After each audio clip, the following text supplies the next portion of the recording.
Hi and welcome everyone. We're here today with the lovely panel. We're here to talk about allyship for Black History Month. I will be moderating the talk and asking a couple of questions. Just to introduce myself, I'm Tasneem. I'm one of the partners here at Albany Beck, and I run the Pioneer Technology Program, where we focus on diversifying junior talent within the tech space. I am joined here by a lovely panel. So I'd just like to introduce each and every one of you before we start, if that's okay. So Nosente. Nosente was one of our first pioneers to join Albany Beck. You come from a computer science background and are now deployed on site at London Stock Exchange as project support. Is that right? And you sit on multiple diversity panels as well. So you're very active in this space, and really looking forward to chatting to you today. Ed Adams as well, welcome. And yeah, I'm really excited for this. So we've worked together for a long time on diversity specifically, around allyship. You've been one of my supportive clients for the last 7 years, I would say, and working closely together now at London Stock Exchange to increase Black representation. Yep. And you sit on multiple forums as well. And then we have Terence Grant. Hello. Hello and welcome. And Terence, you've been very supportive as well in this space and working with us also to increase Black representation within Deutsche Bank. Which is where you are at the moment. Indeed. So, I did say that I probably won't do the introductions justice, but here we are. Perfect, thank you. So I think first of all, mentioned there's a set of questions. So the way that the panel will run is there's about 6 or 7 questions that we've decided on. The audience have also submitted some questions prior to the event. So the main section will be the questions that we prepared, and then the latter part of the section will be the questions that got submitted. Okay. Cool. So the event is based on allyship, and especially allyship when it comes to anti-racist work and when it comes to Black representation in the workplace. I thought it would be a good place to actually start on why it's important first, because it's good to understand the why before knowing how to do it. So I just thought perhaps we could start with a few thoughts on that. I don't know who would like to go first. I'll go first, seeing as I'm new to the space.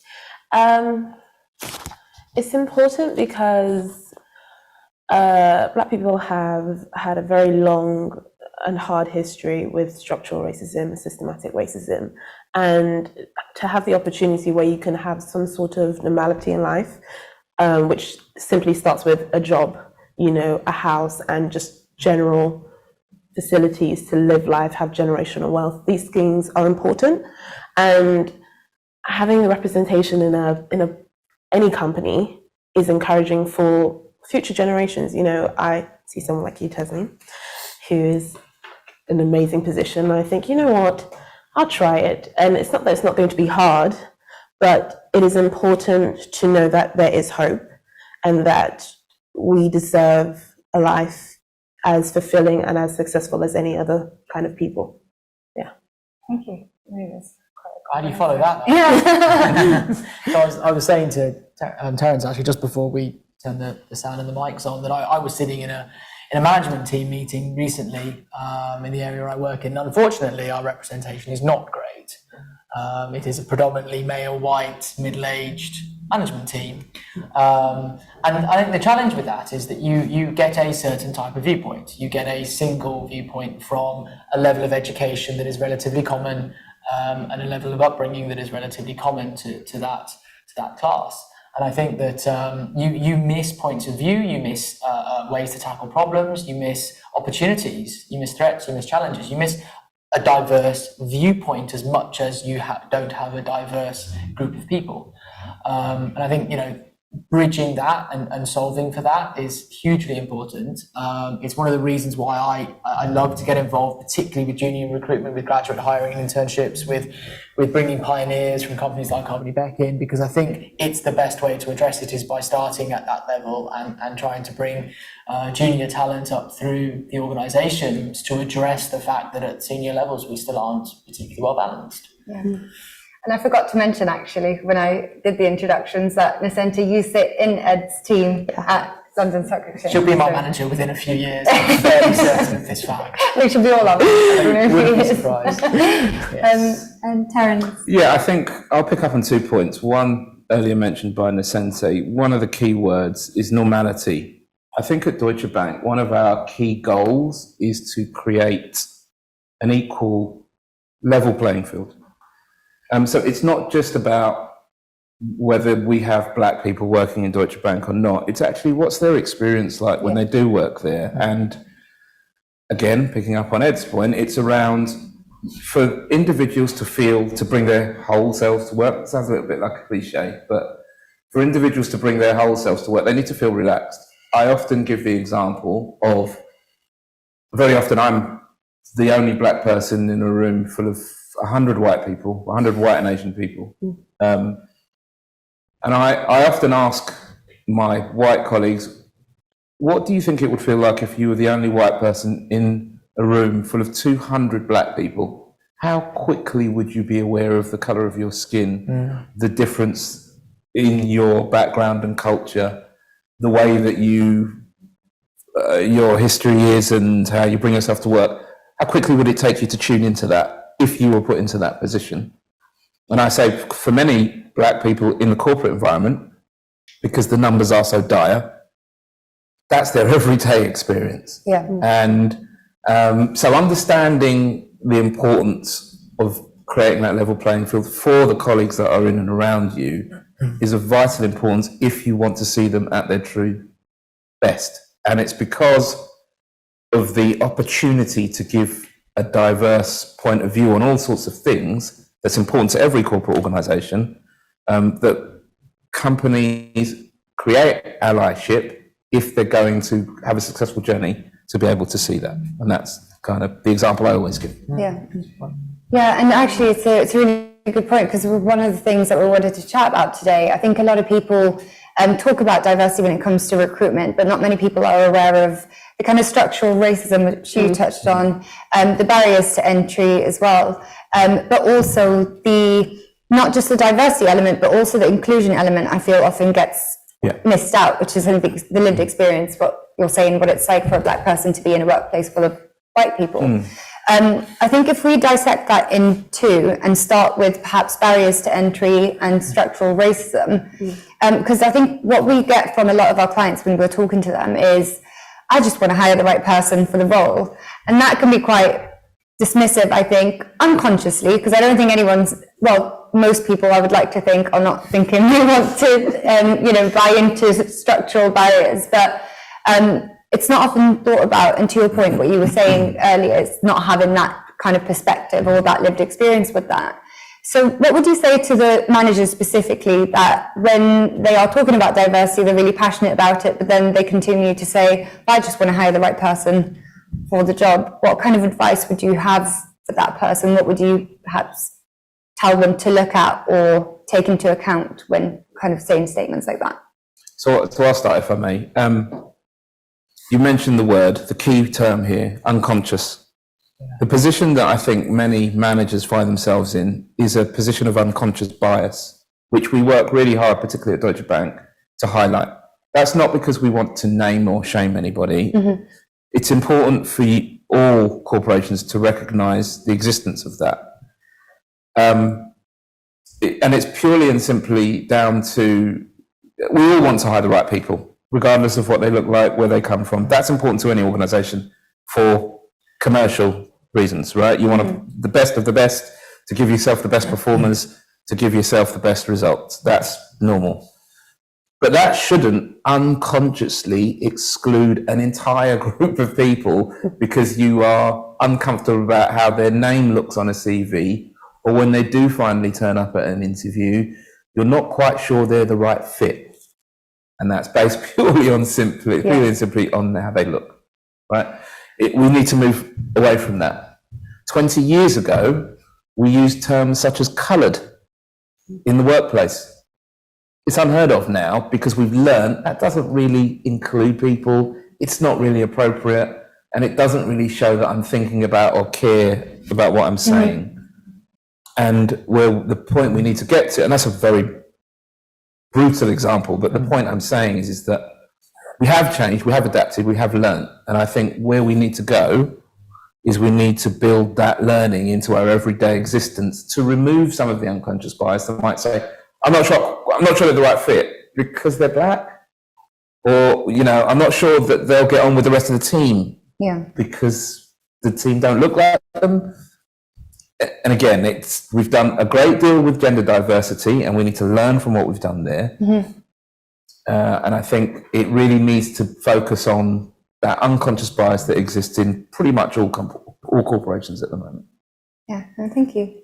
So I think in terms of one of your points there was breaking down the barriers, but also Terence was saying earlier on about a level playing field and everybody, once you're in an organisation, being part of that organisation. So the drinking culture in the city is a great example of where you have an entire, there's an entire group of people who generally are excluded, people who don't drink. And as a result of the drinking culture that still pervades, you still do a lot of business out of the office in the bar. And where folks don't want to drink, or religious reasons why they might not drink, or personal choices, I'm trying not to drink as much because it's bad for my liver. And I think bringing those thoughts to the fore, and Nosente and I have been working on a social event for our team. But how do you do a social event where drinking alcohol is not part and parcel, because that is our culture still? There's lots of considerations that underpin that, and thinking about it from whether it's a colour, whether it's a religion, whether it's a personal choice, and making sure that you can still be inclusive as a result of all of those considerations is really hard. And I don't necessarily have a solution to it, but your question was, how do hiring managers think about this? And I think the challenge has got to be, you've got to try your best to ask the candidate, what are you bringing to the organisation? It doesn't matter who the candidate is. If the answer they're giving you is valuable, that's what matters. Not how they look or who they fit in, or whether they hit a metric or whether they help your KPIs, but are they the person for the role? Are they going to bring value to your team? Do you want to hire that talent? If that's the answer, then there you go. Yeah, no, absolutely. And actually, I'm interested in hearing Nosente's experience on this as well, because I know we had discussions previously around you looking for jobs within STEM or within computer science, and also bringing in the intersectionalities as well. Being black and being a woman, a young person trying to make it into the industry. How was your experience? And I'm not saying that to try and kind of fish for compliments for the program. It's just more around, perhaps even before you joined us, what was your experience in kind of looking for roles, and what were your perceptions? I've had a very unique experience, not to go back in history, but the secondary school I went to was an all-girls school. It was a grammar school, a very driven grammar school. I'm not giving them a shout out. But then I went to a very interesting university where I did computer science, and it was predominantly male. I think there were maybe 10 girls in a class of maybe 300 students, which was shocking. And then there was quite a few black students actually. It was very diverse on a race front, but gender-wise, barely any women. And then after uni, I really was looking, what can I do? What kind of jobs I want to do? And developing is great, but I knew I wanted something that was more client-facing, more communicative, can't say that word. And I think finding jobs in tech are very interesting because obviously it's a very male-dominated career. And even joining LSEG, it is interesting because I do speak to men a lot in my day, but LSEG has quite a few women in it as well, which is quite nice. But as far as like hiring managers and learning and meeting new people, I would say everyone should keep an open mind. I think how people visualize their company and their corporation possibly needs to change. You know, you can't think of it in the box. There are so many different types of people, of so many different types of minds. And to say this person follows a simple path and therefore they're the correct person is never going to work, or else you'll end up with the same thought. Like, I started in computer science. I'm not doing computer science. I'm a PMO, which is completely different. But my knowledge from computer science and everything I've learned so far has literally helped me in that role. Whereas I know someone who did psychology and now she's a developer. You know, so you can't box people. And to be honest, if you keep having the same kind of people, what happens is that you end up with not only people saying the same things to you, you end up with the same kind of problems. You also reinforce them, don't you? You reinforce your own beliefs, your own opinions. When you, like, even having I'm trying to organize a social event, as I've said, and I'm thinking, I like to have fun. So I was like, maybe we can go like paintballing or something like that. And it doesn't sound very corporate. But you don't need to sound corporate. There's no rules. But then I think how that would probably be the most icebreaker kind of activity ever. You know, you have to speak to them, you have to get to know your team, and you have to meet with different people's cultures and different people's perspectives. And then, you know, you end up with a great diverse company with lots of different opinions and views. It's best, kind of like here. Yeah, I think and also the bit that it's good to touch upon, I think, is the level of experience. Because when you say you want to hire the right person, I always say, well, what do you mean by the right person? Do you mean someone that, are you wanting to say that you want a diverse candidate, but also someone that you know hasn't had the same level playing field as somebody else, and you're expecting them to have 10 years experience? How is that going to work? Do you need 10 years experience for the role? And I think being an ally, because I think often we think about what is actually an ally. And I think, to your point as well, Terence, like an ally is someone that's level in the playing field for everyone. So part of the hiring process is, do I need to look at many years experience? Or can I, to what you've just said about life experience, for example, I mean, we've got people who were cabin crew and are now developers, you know, but they've got plenty of life experience before, from speaking to people, problem solving, all of that stuff. So I think it's just about thinking deeply about what the person actually means when they talk about hiring the right person, right? And then the other part that I perhaps wanted to maybe touch on was inclusivity within the workplace. So if we were to kind of say, okay, well, an ally is a person that's going to kind of bypass will understand the structures that perhaps didn't allow people to have the same level of experience, etc.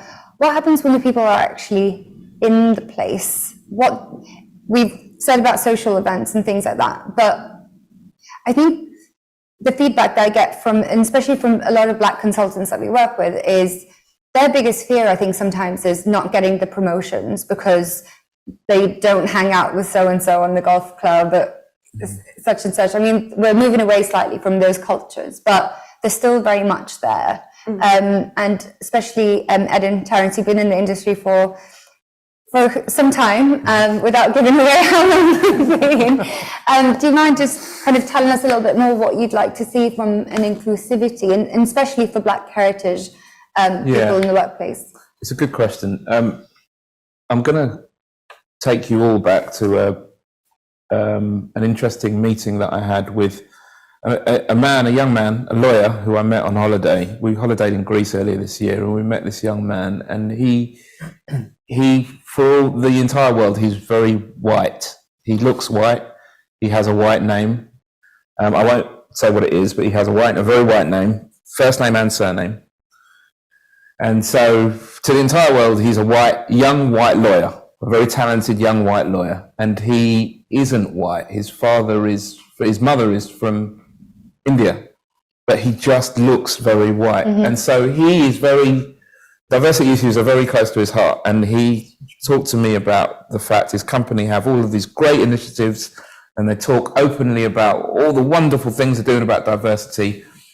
And then he says, when I'm in a room with all white men who think I'm white, they actually say, this is a nonsense waste of time. I don't know why we're doing this, and there's no point in it. This is the reason I'm not going to tell you who he is. The reality of the situation is that allyship needs to go a lot further than ticking the box. It really needs to talk about, okay, why are we doing this? Why do we need more women in the workplace in senior roles other than just to make ourselves look good? And the reason is because you need something other than a man's point of view to run this company. The reason is because women have equally, sometimes better views on things than a room full of men. 100%. And therefore, the importance of women in the workplace is underlined by what they give you. The very same is true for diverse candidates. It's not just about the Oxbridge view of the board's take on how we're going to make more money. It's actually the world's view on a very changeable outside environment, on how that company is going to be successful in moving forward in the year 2022, 3 and 4 and beyond. Yeah. And so don't be the guys that tick the boxes. Yeah. Be the ones that have the conversations when there are no black people in the room about what's the value of your organisation being more diverse. That's brilliant, and actually it's a good segue to one thing that I find is really important. One of the things I love, for example, about being at Albany Beck is there's a lot of psychological safety in terms of calling things out, because I think calling things out as well sometimes can seem like a negative, it's got like a negative language to it, because I think, like you said earlier, a lot of it is unconscious, so it's not necessarily that people are going out of their way to be oppressive in the workplace, but there should be always environments where people can feel like they can speak up. Because I think a big part of being an ally, like you said, is not going to a room full of black people and telling and pledging that you're an ally, but actually having those conversations when you're in a room full of white men, essentially, which has always kind of been my experience with that as well. And I've actually faced similar experiences. A lot of people don't know that I'm Arab, and especially if they don't know my name. And so some very problematic things have been said in the past. Not at Albany Beck, just have to point that out. And you kind of have to actually just say it out loud and speak up. But a lot of the times, I think a lot of people perhaps might not feel safe to do that. So and I think the onus is really on leadership to make sure that the environment, that nobody's going to be reprimanded for saying something or questioning the status quo or, raising issues, whether that's they heard that there's a toxic culture in a particular team, or they heard that there's a recruitment process that's actually really not inclusive at all because they've just gone out and hired their mates that they hang out with down the pub on the weekend. So what message could we tell leadership within organizations, especially financial services, tech organizations, large ones where, these things can really be swept under the rug? How can they create a safe environment? How can they contribute to making sure people can speak up and that they're safe? To me, it's always about, okay, great guys, think like a 7-year-old. Because if you could think like my kids, it would be far, far easier because they don't choose based on preconceptions. Yeah, exactly. I completely agree. I think it's be like a 7-year-old. Oh, yeah. there we go. Yeah. I think it's look at the humanity rather than, the surface level. I think the one time I've seen that happen very much was in COVID. I think people realize that they're not just machines, they're not just working. They stayed at home and they actually look back at their life and they're like, how am I being treated in a workplace? How am I living my day-to-day life? Am I actually happy? And in terms of leadership, if you want to do the work, you have to read about the work.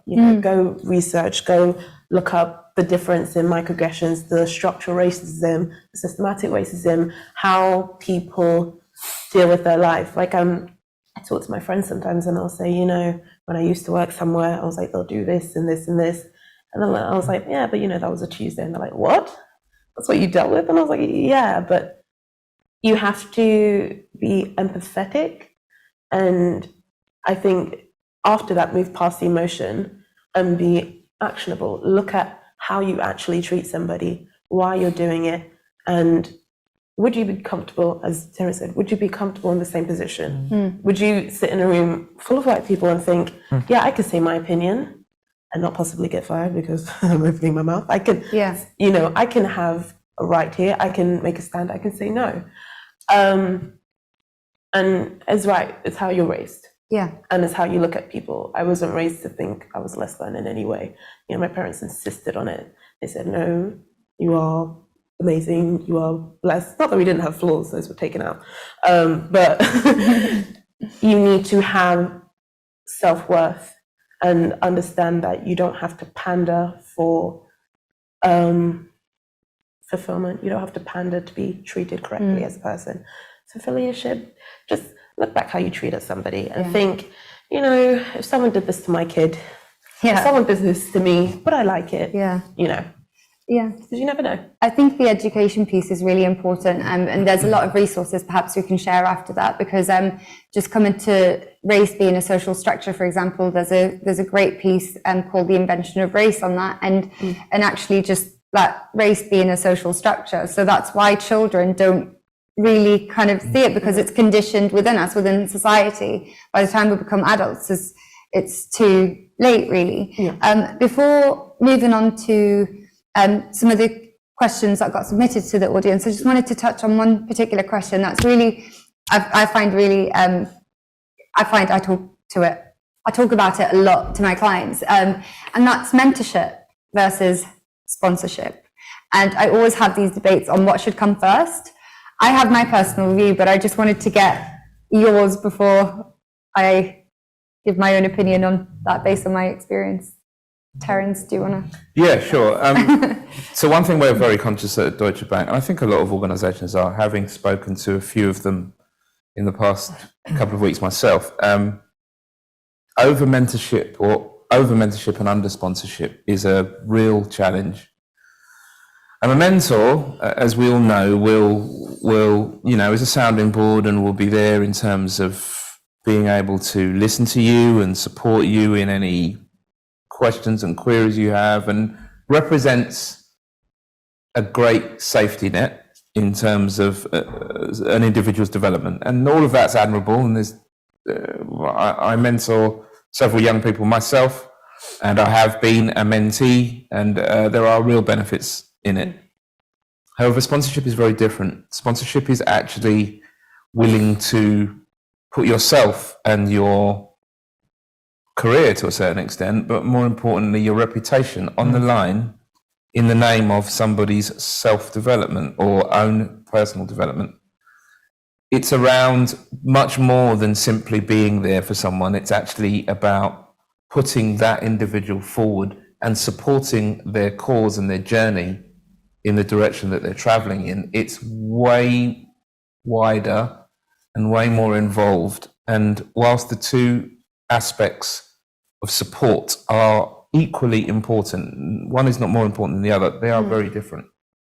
And the responsibility and accountability associated with sponsorship is much different to that of mentorship. And I think we need to understand and realize that, because it's through sponsorship that you actually pull people up through the process.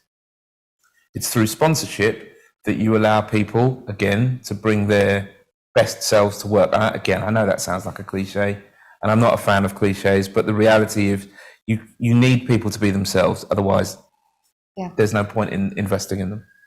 But also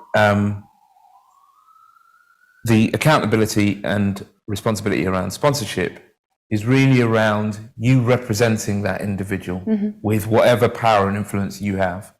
And that's the important part, because for things to change, for us to be realistic about, the current state of our organisations, we have to take a good look at ourselves and admit that we have challenges. We have to go from the corporate workplace and out into the street and say, does what goes on outside here look like what's going on inside my organisation? Because if you're at a corporate organisation, many of which employ 1 or 2% of people that are black, that's not what London looks like. And you open the front door and you'll see for yourself That's not what London looks like. Yeah. And I'm not suggesting that we all go out and hire as many black people as we can to get the numbers up, because that's not going to work either. But what needs to change is the challenges that prevent us creating that equal playing field, and a more representative playing field that speaks to the big and wonderful organizations that we have in this wonderful city called London, but beyond that, throughout the world, throughout the country, throughout the world, but focusing on the here and now, and in finance in particular, we have challenges, and some of them are explainable, but some of them simply are not. And we need to do what we can to address that. Yeah. Can I ask a question to Terence? Yes, absolutely. So how do we, as hiring managers, as people at slightly more senior levels of organizations, how do we act as good sponsors? So we change our approach. To begin with, we change our approach because at the moment, we view hiring and the responsibility of hiring around, okay, I'm going to hire this person or not. The responsibility of them is going to be down to me. It's my view of this individual that will determine whether they join the company or not. We need to change that. We need to revise that. We need to look at a much more inclusive approach to hiring the individuals in the first place. That might be a panel. Yep. It might be, and many of us are looking at that right now. It might be an approach which says, well, rather than putting one or two people in charge of this, let's look at who's making the decisions and answering some of the questions, and let's revise our view of that. And then to be more specific about your question, Ed, and how do we change our attitude to sponsorship? It needs us to agree that it's something that we want to do. We need to agree we've got a problem, and we need to agree that we want to change it. We need to commit to changing it. Right. So we need to, instead of saying, we've got this real issue about we don't have enough black people and nowhere near enough women, and it's all wrong, and our company doesn't look great. So let's change it. Great idea. And then it stops there. Yeah. And it doesn't move on any further. Yeah. Actually, what we need someone to do is say, okay, I'll take the responsibility for this. This will be part of our performance And this is where indicators. comes in. And that's at the time that you get sponsorship, because you need someone to own it, and you need someone to commit to saying, if it's 5% today, it needs to be 6% tomorrow. Yeah. If it's 10% last year, it needs to be 20% in the year 2025. Yeah. Whatever it is, you need someone to pick it up, own it, and take it forward as their deliverable, as their target, as their KPI. But someone needs to be responsible. And as an organization, you take responsibility to do it, but then you appoint individuals who are specifically responsible for doing that one or two things. Yeah. And that's how we change, because without that, we're just talking. Yeah. And I think just I can give an example from my own experience with being a woman and now sitting on the board of Albany Back. I will give a special shout out to the one white man who actually sponsored me to get on the board, Phil, because when I first joined Albany Back, the whole kind of view was kind of growing the Pioneer program and to push kind of diversity agenda within our clients, and to do it very authentically, right? Because I've been passionate about this topic throughout all my life. I think growing up in Newcastle is like the only Arab family kind of living on the street does that to you. And so when I arrived at Albany Back, I didn't even kind of have those aspirations for myself. It was someone that actually said, no, you've got the skill set to do that. You might not have the confidence to do it right now, but I'm going to personally make sure that's my mission to get you there. And I think when we talk about sponsorship, I think that's what's really, really important. It's having that person in a leadership position to say, rather than, because I think with mentorship, the onus is often on the individual who wants to get to that position, to kind of network and things like that. But I think sponsorship is really important because it's, like you said, it's an appointed individual going, no, I'm in a position of privilege and I'm going to use that position of privilege to bring people through that and to break those barriers that exist in the place. And I'm going to personally be the person to do that and to advocate for that. So I think for me, sponsorship, seeing it, I never really kind of understood it until I went through kind of a sponsorship route myself. And now I'm singing it to all of our clients because I'm like, no, you need to sponsor. But I think a big part of that as well is come into back and come into without kind of selling the program, because it's not what this panel is about. A part of that is sponsoring diversity, and saying, actually, this person doesn't have this experience, but I'm going to sponsor them anyway. Yeah. So I think you've probably been doing it, is what I'm trying to say, without kind of knowing that you're doing it. We have 5 minutes left. There's been a couple of interesting questions that got submitted to us by the audience. I just wanted to maybe pick a couple and go through them before we wrap up. So one of them is really interesting because we talked about the education piece. And one of them said, how can I educate myself and those around me on the history of race, particularly anti-Black racism in this country, i.e. the UK? YouTube.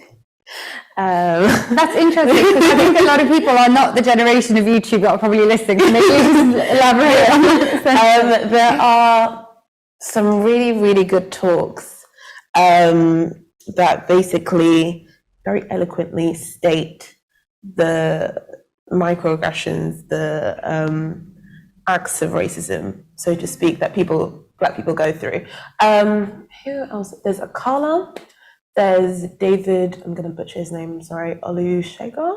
I met him yesterday. Oh, wow. At the Black Business Week event, and I was... He's amazing. Anyway. He's amazing. He's got amazing books. Black and British? Yes. That's the one, yeah. There's Nova Reid. There's Bell Hooks, may she rest in peace. I love Bell Hooks. Her book is amazing. It is got a lot of intersectionality as well. Which one? There's one... It's all about love? All About Love. And then there's another one called Ain't I a Woman? Okay. Which is absolutely amazing. She wrote it as a dissertation piece, but it's one of the best books I've ever read in my life. And all of these things are very, very good in educating, your awareness and other people's experience, because, you'll hear personal accounts and different things affect those. They're never right, but different things affect those. But hearing basically how they come into play, how they work, what they've stemmed from, makes it a lot easier, and hopefully will make you change. Amazing. We'll share those resources for the audience afterwards, because there's some brilliant books that you've just mentioned there. And this one's an interesting one. As an ally, what challenges will I face in the workplace? Yeah, it's a good one. So it's a great question. I think May I jump in? Yeah, no, please do. I think so. This works in multiple ways. So for many years, when I was still at Deutsche Bank, not that we're incestuous and go from one company to another, but I think there was a big drive for many years at DB to increase female representation, particularly in technology. Still going on today. Right, as it is across the industry, because it's a problem in the same way that diversity and colour is a problem too. When you're an ally for female inclusion, you get exactly the same problem that you stated. You can sit in a room with a group of predominantly males, and somebody will say, yeah, but we're just doing it for the stats. And if you're the person who has staked part of your career and your reputation on, no, actually, I believe in building diverse teams from a male-female balance perspective, or a colour perspective, or whatever it might be, you will be the person who has to argue against that. And you can be the only person in the room to argue against that. And they'll look at you and go, yeah, you shouldn't do this because you want to get promoted. You're driving a stat because that's the right way to do it. Well, no, you're not, because you believe in these things. That's what you're going to face, I believe, as an ally. And while I haven't had it for colour, I've certainly had it as a champion for driving gender equality through the workplace and to build gender equal teams. Especially in technology, because boy howdy, it's tough. I'd add to that by saying that I think you've got to put yourself in the position of, okay, I need to see the value in doing this, or the value in the reasons for doing it. And I need to support it myself. I need to be convinced myself. I need to feel that if I am going to expand our diversity, why am I doing that? What are the reasons why? And do I believe in them? Do I honestly believe in them? The expectation is that there will be challenges around one of my favorite phrases, and I say that with my tongue firmly in my cheek, is you are pandering to the woke brigade again, right? And again, it's terminology designed to do what we've done from the beginning of time, which is to divide and conquer, right? It's putting some section of people in this group and another in the other group. The reality really is that you need to believe in it if you're going to support it. You need to believe in it if you're going to be part of it, and you absolutely need to believe in it if you're going to be responsible for it, right? So you know, the expectation is there will be pushback based on people don't understand the value and seeing what it's about and seeing what it is. And I go back to the example of you need to, if your organization wants to be relevant today, it needs to reflect what's going on in the outside world. It needs to reflect where we are today for so many reasons. And if you don't feel it's important, then tell me why you don't feel it's important. Give me the reasons why. Underpin why it's really important that we keep our organization as all white males that call the shots and tell everybody what to do and are ultimately wonderfully successful. If you feel that you can justify that, then go ahead and I'd love to hear it, right? But if the answer's no, you're not willing to publicly or even privately say it, then it's maybe time you started listening to someone else. Yeah, brilliant. And maybe just to end on a positive note as well, because I always like to make sure that our allies leave kind of feeling empowered. And I don't mean just the people in this room, but I mean people who want to be allies or people who are actively advocating and are allies currently. What hopeful message could we give them? And, you know, what positive change have we seen? And I know there's a lot of work still to be doing, so it's not about kind of sugarcoating anything, but I think part of empowering someone as well is to make sure that any act, small or big, that they're doing is, you know, providing positive impact and change within organizations. So what message would you kind of like to end this panel talk on? Well, things like this are a great start. So it is great as a fellow Black ally. I do see a lot more people opening their ears to the experience, which is amazing because most of the time it was like speaking to a brick wall, and a lot more companies being open to actually understanding how much importance, you know, how important inclusion is and how much it will really elevate your company, you know, Black, disabled, LGBTQ, otherwise it really does make a difference and it really is going to be expressive of the world we live in today, and therefore you will always be the best because the world is only getting better, hopefully. But I think for allies, keep up the work. It is worth it. It is, as a Black person, we are grateful, and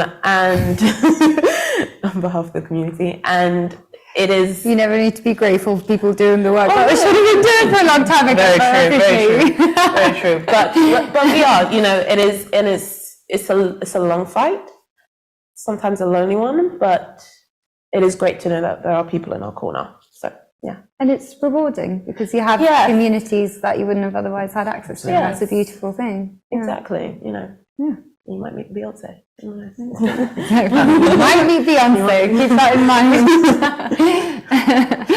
Brilliant. I'm not sure what to add really. That was a good wrap up. I would pose maybe a slightly different viewpoint. So one of the ladies who works for me is Russian actually, and I've had some really interesting conversations with her recently about how she feels like the world is marginalizing Russians at the moment, and she feels as a Russian person that her viewpoint is now diminished. People tend to avoid conversations with her because they're very sensitive about what's happening in Ukraine and the situation geopolitically. And she has said to me before, I can understand some of what Black colleagues must feel like sometimes, because there is a entire new experience to her for being sidelined as a result of where she's from, which she's never had before. And I think looking at that situation and comparing it to to being an ally for diversity, for gender diversity, or for race diversity, or for whatever it might be, you can see the value in ensuring that those things don't become systemic, and to try to break down those barriers. And I think 75% female reporting line, right? I'm championing as many things as I can do in my own space for subsets of these problems, and I think diverse teams are the way ahead. It's so much more effective to get genuinely different viewpoints on the same problems. Amazing, thank you. Terence? Yeah, I think I'd finish off just by saying that give me a reason why you wouldn't. Yeah, why wouldn't you? Statistically speaking, and I think McKinsey have done studies to prove that diversity or increased diversity actually helps to change the bottom line.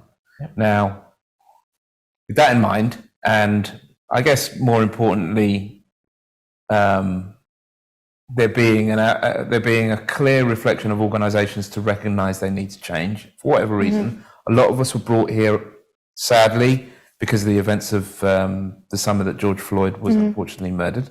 And as a result, companies took a look at themselves and decided they needed to change. And that's great and wonderful and moves in the right direction. But the problems existed before George Floyd, right?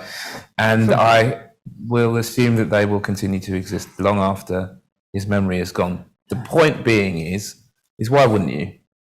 Right?